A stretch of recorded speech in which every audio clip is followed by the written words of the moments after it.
Hi, 你们好. Welcome to my YouTube channel, Shanghai. It's Zoe. I'm back. Zhou, my last name, Yi, my first. Today's topic is History of Shanghai, Part 3.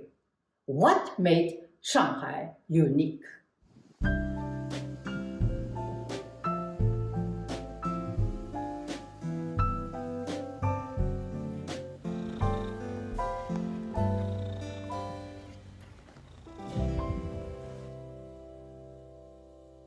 In this episode, I will talk about what made Shanghai unique.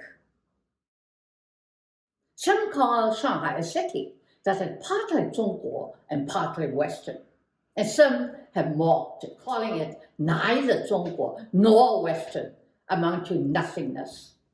True, Shanghai is different from other cities in Zhongguo. Nevertheless, it is a Zhongguo city and has never been a Western city.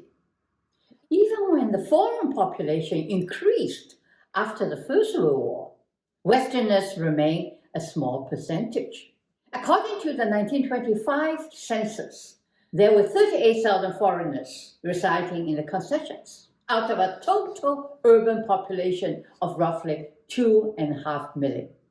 Like I said in Part 1, a carelessly drawn lease document, the Shanghai Land Regulation, allowed Westerners over time to expand and develop their residential area into concessions. In the name of maintaining order and constructing roads and jetties, the British land renters formed the Shanghai Municipal Council on July 17, 1854. They gradually achieved more and more autonomy over the decades and give themselves the right to arrest Zhongguo residents in the settlement without the permission of Zhongguo authority. They taxed residents while prohibiting the Zhongguo government tax collectors from doing the same. It shamefully took over the Shanghai Custom House and collected customs duties on Zhongguo soil. In the same year, in response to the uprising and rebellions in the walled city of Nanshi, these land renters established their own Shanghai Municipal Police Force and Shanghai Volunteer Corps in the name of protecting their properties and citizens. The police force in the international settlements were mostly British, the Irish, Scots, and they also engaged Sikhs from India to serve as police. In the French concession, the French also engaged the enemies from their colony to serve as police. And in the later years, a special Zhongguo division was established with the backing of the local underworld power to control the complexity of Zhongguo affairs. The Shanghai Volunteer Corps was a multinational volunteer force. It was composed of various nationalities in separate, racially oriented divisions under the command of the British military officers, in the name of, again, guarding the settlements in case of a state of emergency. With the two foreign municipalities, the international settlement and the French concession on Zhongguo soil, alongside the Zhongguo government, Shanghai became known as states within a state. The two concessions welcomed all Westerners who came to settle in Shanghai and to be their fellow citizens, but not the Zhongguo residents. They were cautious to maintain a Western-controlled administration in the treaty ports, with a strict restriction on local Zhongguo residents. Even the real estate title deeds were restricted. No Zhongguo subject could legally purchase land or property within the concessions.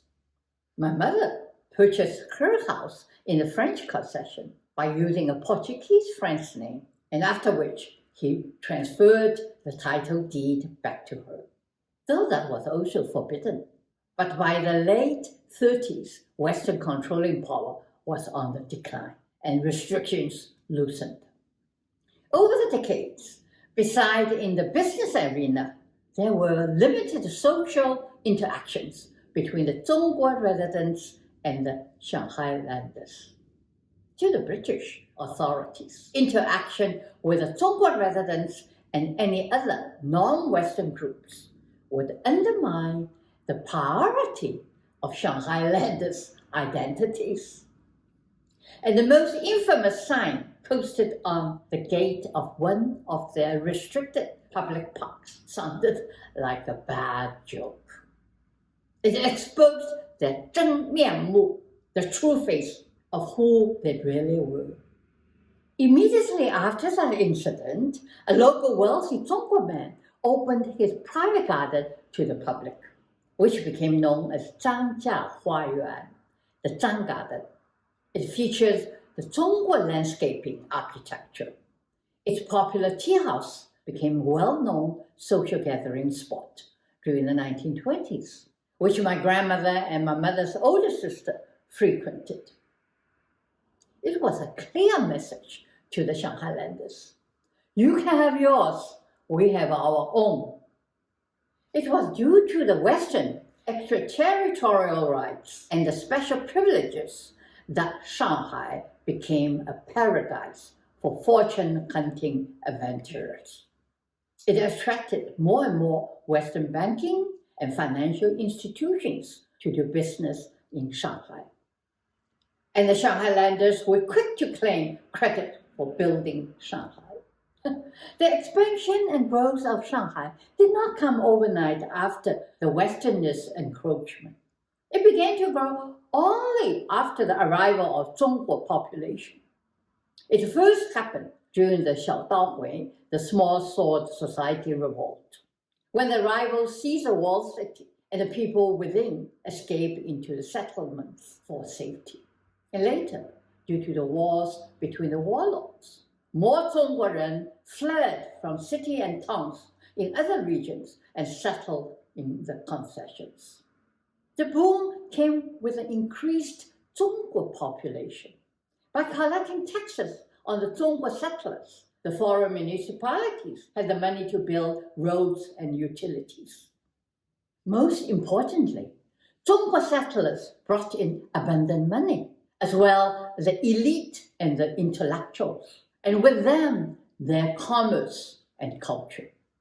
It was the spirit of the Zhongguo residents that made the city, not the buildings and roads as most of the old Changhans like to emphasize and glorify. What Westerners contributed was the influences of the modern industrialized world. But their contributions were limited by the restricted environment they had established. And let's be clear, their contributions to the development of Shanghai were not their primary intention.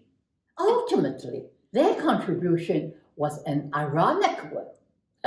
It was in the concession that Zhongguo revolutionaries took shelter, as well as the resistance movement to the Japanese occupation during the Second World War. The concessions became the unwitting birthplace of revolutions, and more significantly, they allowed the cultural transformation from a feudal society to a diverse, modern one at an accelerated speed. To summarize, what made Shanghai unique and a great city? Its geographical location was a decisive factor. Being situated along the Huangpu River, open to the sea, and located at the tip of Yangtze, the Yangtze River, reaching inland. Because it was not a colony, it was not burdened by bureaucratic meddling, with no direct interference from governments of the Western nations. Though the French consul had more power overseeing his concession, the French concession was still under the administration of its local power. By the same token, because the warlords' infights and the weakness of the central government, there was less interference and bureaucratic control from the Zhongguo central government. In other words, Shanghai's development benefited from the chaos of Zhongguo and the weaknesses of the central governments. It was also because of the chaos and instabilities caused first by uprisings and later by warlord infights that people from cities and towns fled to Shanghai for shelter. People who were once bonded by lineage and traditional ritual were now uprooted from their hometowns and villages. By living among people from all different regions, they learned to accept and absorb each other's ideas and customs. It broadened their outlook, allowing them to blend into a melting pot and become urbanized with a cosmopolitan view.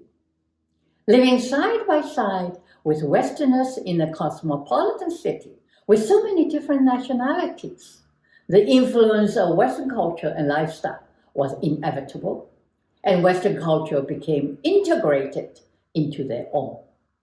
Most importantly, it was Shanghai people's broad minds, willingness and daring to break the old and accept the new that facilitated Shanghai's great leap toward modernization. By the 30s and 40s, a new powerful middle class surged. The businessmen, the industrialists, and the entrepreneurs. Shanghai became the financial center of the nation. And remember from a previous episode, the proverb I mentioned, 因祸得福, blessing brought by calamity. The whole here, the calamity, was a foreign encroachment. And the fu, the blessing, was due to the encroachment. With 3 different municipalities in the city, Shanghai was a shelter for political activities, including revolutionary and resistance activities against the Japanese occupation. It also became a haven for people escaped from war. By the 40s, Shanghai was known as the world's 4th largest trading port. But it was not this alone that made Shanghai a great city. Nor was it its daban and the wealth and buildings they possessed. And certainly not their restricted Victorian lifestyle. Nor was it unique because of its vices and evil elements, despite the images the colonials liked to publicize to the world, leading many to believe that's all there was to it. On the contrary, Shanghai's cultural diversities attracted highly educated and talented people and became a political and cultural center. Theater, literature, and art flourished and reached its peak in the 30s and the 40s. It was a renaissance of modern Zhongguo culture, which the Westerners had no part in and no awareness of. Ultimately, what made Shanghai unique was its people. The people came from all parts of Zhongguo, but with a spirit different from the rest of the nation. They brought their dialects, food, and customs and settled with a determination to put down new roots.